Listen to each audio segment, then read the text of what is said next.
A los ancianos hombres de teatro, como es mi caso, soy Ariel Quiroga, de 81 años, ahora en julio de 2021, nos gusta recordar nuestros tiempos de teatro activo, de teatro viviente.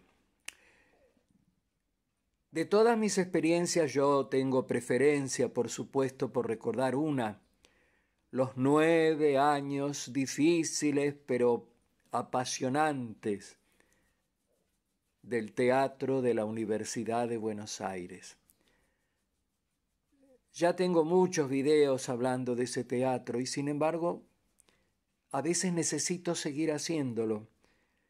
Mi vida continúa en estos tiempos difíciles de la pandemia, de mi retiro solitario con una perrita, aquí en Mar del Plata, donde elegí vivir y donde moriré.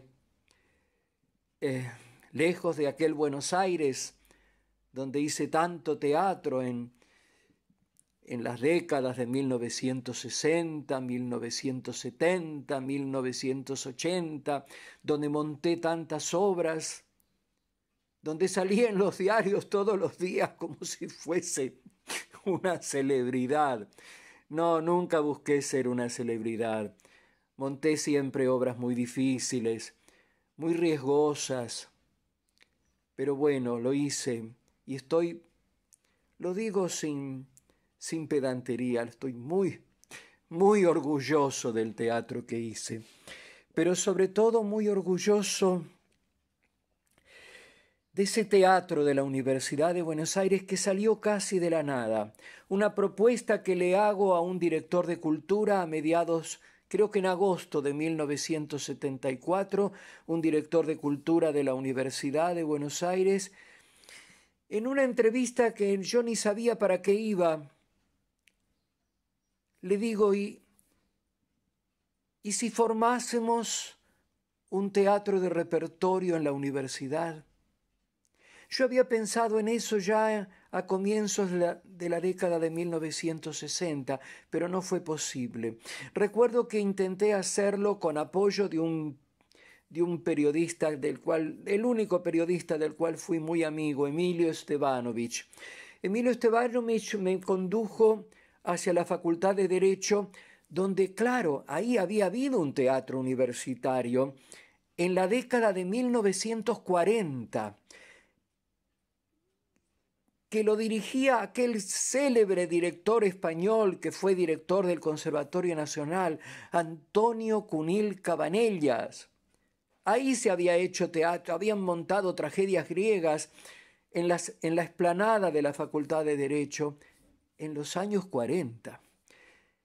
Y en los comienzos de la década del 60, yo tenía pocos años, pero ya hacía bastante que estaba haciendo teatro, dirigía obras, actuaba, hacía de todo en el teatro. Emilio Estebanos me dice, vaya a ver a una señora fulana de tal, no voy a decir su nombre, aunque creo que ya no vive. La voy a ver a esta señora con la propuesta de un teatro universitario y me dice, sí, no, Quiroga, pero acá esas cosas no se pueden, porque siempre lo copan los comunistas, que son los únicos que se interesan por la cultura. Ay, Dios mío. Los comunistas eran los únicos que se interesaban por la cultura en el concepto cerril de aquella señora que conducía la parte cultural de la Facultad de Derecho.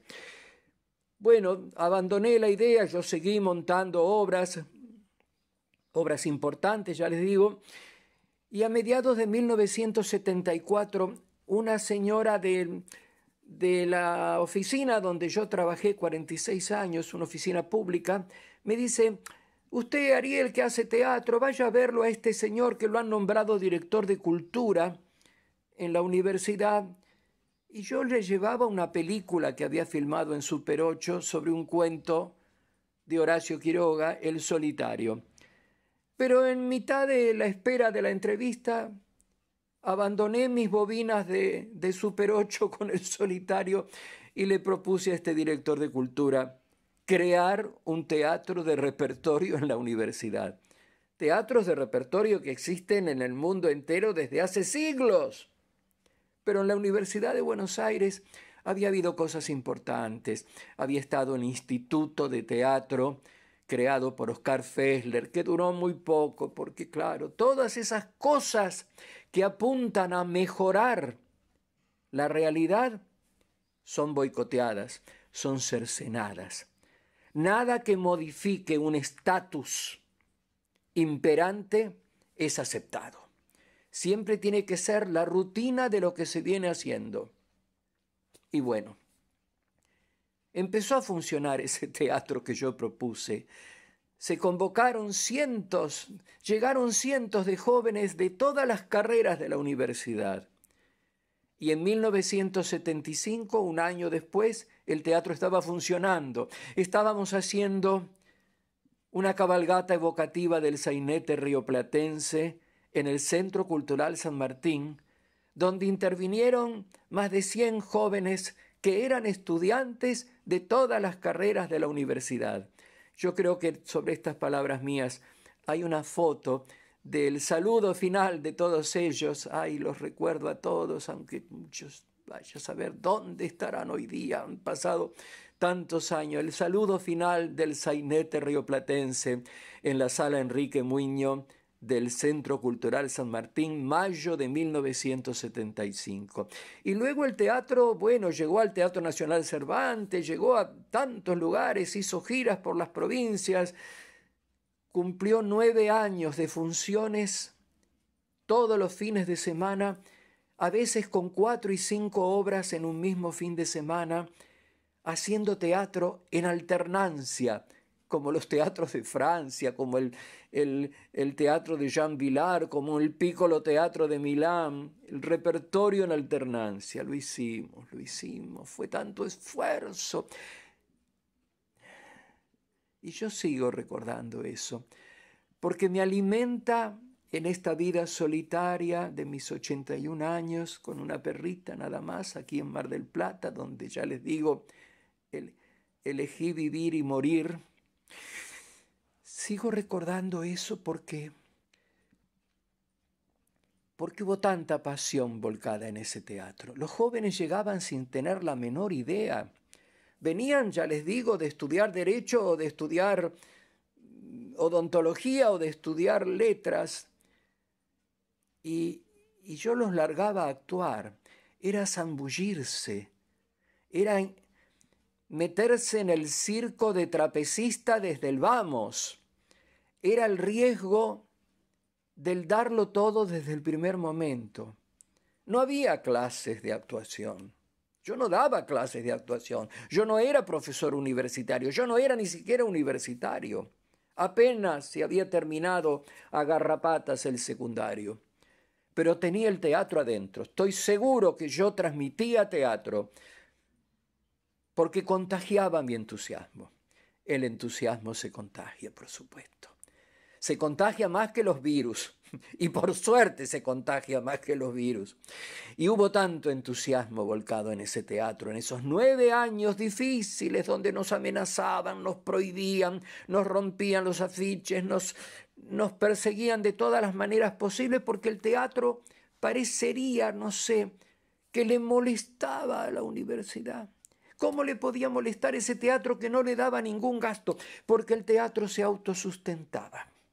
Lo único que les pedía era que nos compraran cada tanto unas bochas, unas lámparas, que son las que van en los reflectores del escenario, porque es así, bueno, no teníamos de dónde sacarlas, pero el ropaje, las maderas, las herramientas, todo eso lo proporcionaban, lo traían de sus casas los propios integrantes del teatro.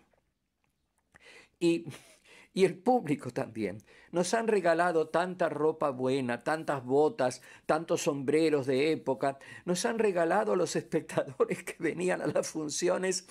Nos han regalado de todo. Y bueno, ya les digo, ese teatro se cerró en junio de 1983 porque, fíjense ustedes, yo estoy viviendo en Mar del Plata, la ciudad que elegí. la ciudad, como dice el título de una película, de Mi destino final. Y ese teatro se terminó porque no nos dejaron venir a Mar del Plata por segunda vez. Habíamos venido en 1981 al Teatro Auditorium de Mar del Plata con una función que empezó a las 9 de la noche y terminó a la 1:30 de la madrugada, porque trajimos 2 obras en la misma noche. El Teatro Auditorium, que es enorme, colmado de estudiantes de la Universidad de Mar del Plata, que auspició nuestra visita. Nos pagó los pasajes y todo. Al año siguiente nos invitaban a Mar del Plata a actuar de nuevo en el auditorium, pero 15 días en las vacaciones de invierno. Y no pudimos venir, porque la universidad no reconocía a esos jóvenes que trabajaban día y noche al servicio del teatro como personal que pudiera recibir viático de parte de la universidad. Entonces, no podíamos estar 15 días. ¿Quién los iba a mantener? Alójense en casas de familia. ¿Dónde íbamos a ir a parar? Y bueno, eso colmó la medida y el teatro se cerró. Se cerró y qué cosa, con una trayectoria de 9 años detrás. A nadie, yo renuncié, por supuesto, porque no daba más de aguantar hostilidades. Y renunciaron todos conmigo, ¿eh? Fue un ejemplo, fue como en 1962, cuando Orestes Caviglia renuncia a la Comedia Nacional, también por los monstruos de la burocracia de la cultura argentina. Renuncia Orestes Caviglia a la Comedia Nacional y todo el elenco de la Comedia Nacional, estaba Inda Ledesma, Ernesto Bianco, Milagros de la Vega, María Rosa Gallo, Violeta Antier, todo ese hermoso, gigantesco elenco de grandes actrices y actores renuncian con Orestes Caviglia y dejan al Teatro Nacional Cervantes vacío. Para dar un ejemplo de que a los que hacen algo por la cultura desde el teatro no se los debe combatir, no se puede maltratar a la gente que aporta su entusiasmo, su esfuerzo, sus capacidades emocionales al servicio del teatro. Y el Teatro de la Universidad de Buenos Aires, en esos 9 años portentosos de esfuerzo, de entusiasmo, de pasión, fue muy maltratado. Fíjense qué cosa curiosa. El teatro se autodenominó, cuando fuimos al Cervantes en 1976, que hicimos repertorio, 3 comedias clásicas, el director del Cervantes, que era en ese momento Ernesto Suárez Savoy, nos pidió que figurásemos en las carteleras con un nombre. Éramos el grupo de teatro de la Dirección de Cultura de la universidad, pero eso no era un nombre de un teatro. Y a mí se me ocurrió llamarlo Teatro Universitario de Buenos Aires. Y así está en las carteleras del Cervantes. En ese tiempo en que hicimos repertorio. Casi un mes seguido hicimos repertorio en el Cervantes. Y un buen día, cuando estábamos transcurriendo en 1979 la 5ª temporada, el rectorado de la Universidad de Buenos Aires exigió que en los programas y afiches no figurase más como Teatro Universitario de Buenos Aires, sino Teatro de la Universidad de Buenos Aires. ¡Caramba! Querían que fuese de la universidad, pero no lo apoyaban, más bien lo combatían. Qué absurdo, ¿no? Quisieron que fuese de la universidad, pero que se arreglen como puedan. Y por eso, cuando teníamos que ir a Mar del Plata al auditorium 15 días seguidos, arréglense, no hay presupuesto para que viajen, arréglense como... Y se cerró el teatro. Yo tengo tantos recuerdos, tan vívidos dentro mío, como si... Y bueno, Hay muchas fotos, hay grabaciones. Hay una escena final en el año 1977, allí en la salita de Corrientes 2038, del drama Relojero de Armando Discépolo. Relojero es un drama pesimista, pero dentro de ese pesimismo del viejo relojero aferrado a sus convicciones arcaicas, estancado en la vida con sus relojes, hay un personaje dentro de la obra, su hijo Lito, el rebelde, que nos permitía en esos tiempos de clausura, que no sabíamos en realidad lo que estaba pasando, tantos jóvenes que morían en los centros clandestinos de detención de la dictadura, que morían torturados y luego tirados a fosas comunes o tirados al mar. En esos tenebrosos años, Relojero nos permitía mostrar, casi subrepticiamente, dentro de la trama de la obra, a un joven rebelde que no claudicaba con el quedantismo de su padre. Lito se rebelaba contra todo. Mejor es un día de león que 100 de ovejas. Ese era el mensaje que pasábamos en 1978 haciendo Relojero del gran dramaturgo argentino que fue don Armando Discépolo, al que tuve oportunidad de conocer. Entre tantas cosas que me han quedado grabadas de aquel lejano y olvidado teatro de la Universidad de Buenos Aires, yo tengo el audio de la escena final de Relojero en una de las funciones que se hicieron durante 3 meses en 1978. Es la voz elegíaca de un joven de 24 años que estudiaba ciencias económicas y que hacía el papel del viejo relojero. Esa voz elegíaca en ese relato final en que el viejo relojero admite que su vida no ha sido lo que debió haber sido,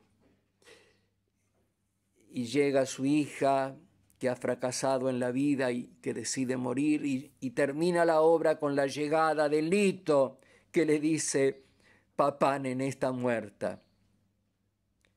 Ese final es para mí como una síntesis de aquello prodigioso que existió 9 años al servicio del público y dándole a la Universidad de Buenos Aires la entidad de un divulgador de cultura en la comunidad, de toda una gran dramaturgia mundial, clásicos y modernos, que quizá en ningún otro ámbito escénico de Buenos Aires se podía llegar a mostrar. Final de Relojero, 1978, Teatro de la Universidad de Buenos Aires, en la voz de un joven estudiante de Ciencias Económicas de 24 años. Dice con la plata, vieja. Vieja, me lleva unos mates, en la cocina, como los pobres, Vamos, vieja, a la cocina. Enseguida vengo y lo ayudo, viejo. Ahora enseguida vengo y lo ayudo, viejo. Ahora vengo. Nené, hija, lo sé todo. No me hables. Te hablo yo. Lo sé todo, hija. Ese amor tuyo terminó. No me expliques nada. Viste como los demás no son, como vos querés que sean. Pero esta diferencia enseña mucho. Enseña a no esperar premio, a premiarse a sí mismo cumpliendo, a ser generoso, a darse como te diste y te darás. Debes estar contenta, hija, porque alegraste muchas horas de la vida triste de un hombre. Este recuerdo no debe borrarse de tu memoria. Con él te premiarás, por él renacerás. Mírame a mí. Nunca fui tan desdichado como en este momento. Y nunca tampoco fui tan premiado. Es que veo tu entereza ante la injusticia. No te la merecías. Se puede estar más alto. Se puede ser más dichoso. No. Es invierno y noche, pero verás qué días de primavera vendrán. Horas de sol que entibiarán otra vez tu piel, esa piel que vos crees fría para siempre. Tonta que querías poner toda tu vida en una hora, en un minuto. Nené, fue Nené. Nené. Nené. Nené.